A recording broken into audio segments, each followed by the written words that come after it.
철제오리 뒤에서 어슬렁어슬렁거리고 있던 커다란 사자 한 마리, 우리 밖에 서 있는 남자를 보곤 어흥하고 찌으며 흥분을 감추지 못하고 있었는데요. 그런데 이런 사자의 모습에도 남자는 아무렇지 않다는 듯 곧바로 우리의 문을 열어버리고 맙니다. 그 즉시 사자는 껑충 뛰어오르더니 남자를 덮쳐버리고 말았는데요. 이대로 가다가 남자의 목숨이 저승길 갈 것 같던 순간 예상과는 반대로 남자와 사자는 서로의 얼굴을 비비며 마치 부녀지간인 것 마냥 반가워 죽으려고 합니다. 이게 무슨 얼토당토하는 장면일까요? 숨막히도록 포옹하는 이들에게 대체 무슨 사연이 있었던 건지 알아보도록 하겠습니다.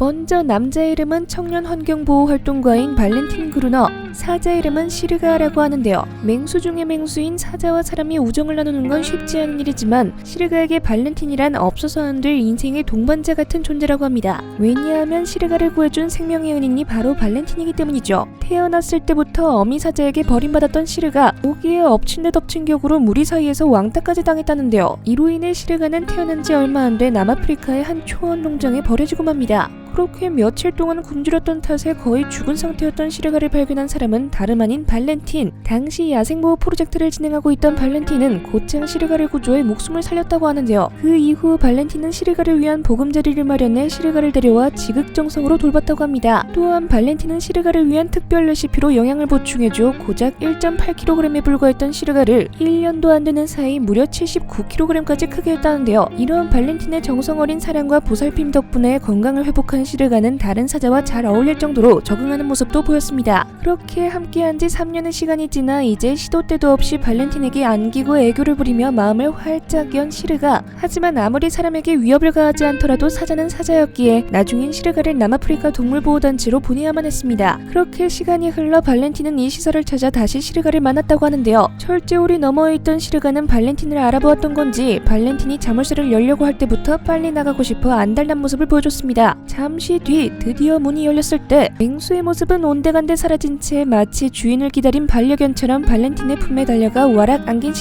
시르가는 생명의 은인 발렌틴을 잊지 않고 기억하고 있었습니다. 고마운 마음을 표현하려 발렌틴의 품에 더욱 파고드는 시르가의 모습은 훈훈함을 자아냈는데요. 영화에서나 나올 법한 사람과 사자의 우정, 지금 보고 계시는 여러분의 마음 또한 뭉클해지지 않나요? 그러나 이보다 감동 물결 이르는 장면 하나가 더 있었으니 그 주인공은 바로 케냐에 사는 코끼리 야타. 데이비드 쉘드릭 야생동물 트러스트에선 매년 수많은 부모 잃은 아기 코끼리와 다친 코끼리들을 구한다는데요. 코끼리 대부분은 밀렵꾼의 희생자로서 야타 또한 상아를 채취하는 밀렵꾼들에 의해 희생당하고 맙니다. 당시 근처에서 일했던 사람들은 생후 한 달 된 야타의 울음소리를 듣고 그 즉시 야타를 보호소로 데려갔다고 하는데요. 그렇게 구조된 야타는 생후 1개월 때부터 사람 손에 길러지며 야생으로 돌아가기 전까지 보호소에서 다른 코끼리들과 함께 살았다고 합니다. 그 이후 야생 적응 훈련을 마치고 다시 야생으로 돌려보내진 야타는 몇 년 뒤 구조대원들 눈앞에 나타났는데요. 그런데 이 야타에게 딱 하나 달라진 점이 있었다면 그건 바로 새끼를 낳았다는 거. 자기를 구조하고 키워준 생명의 은인들에게 최근 자기가 출산한 새끼 코끼리를 자랑하고 싶어 돌아온 야타. 구조대원들이 요요라고 이름 지어준 새끼 코끼리는 야타 옆에 꼭 붙어 있었다고 합니다. 이 광경에 대해 구조대원 측은 보호해준 코끼리들이 자기 새끼 코끼리와 함께 돌아오는 건 흔한 일이라고 전했지만 그럼에도 불구하고 이 광경에 대해 너무 신비롭다라고 입장을 밝혔는데요. 생명의 은인들에게 새끼와 함께 돌아온 어미 코끼리의 모습이 감동적인 건 맞지만 이보다 더 중요한 점 하나는 야타는 상아를 채취하는 밀렵꾼들에 의해 희생당했다는 사실. 수많은 코끼리들이 희생당하지 않으려면 상아로 만들어진 물건은 사지도 팔지도 사용하지도 않는 게 좋을 것 같습니다. 자, 그러면 이제 눈물은 기본, 콧물까지 줄줄 흘린다는 대감동의 순간을 공개하겠습니다.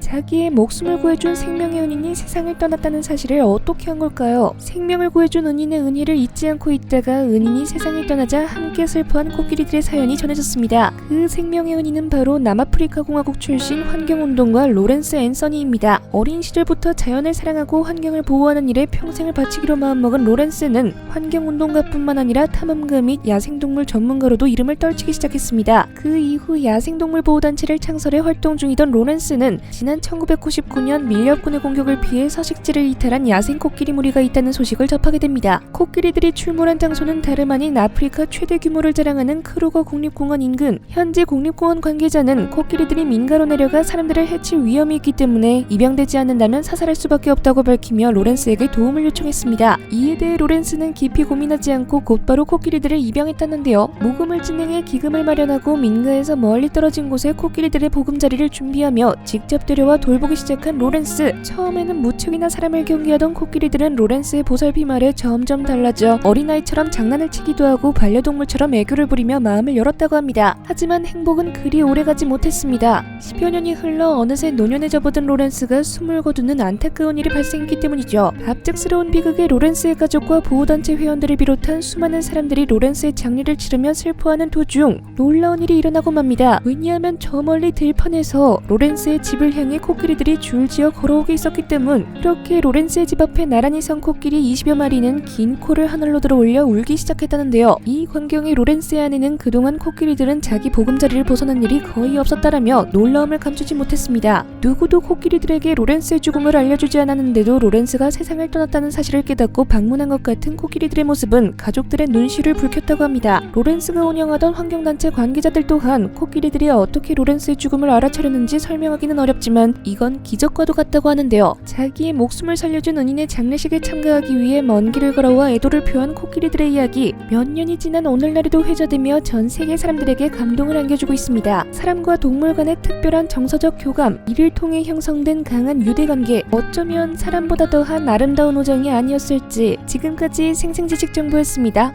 감사합니다.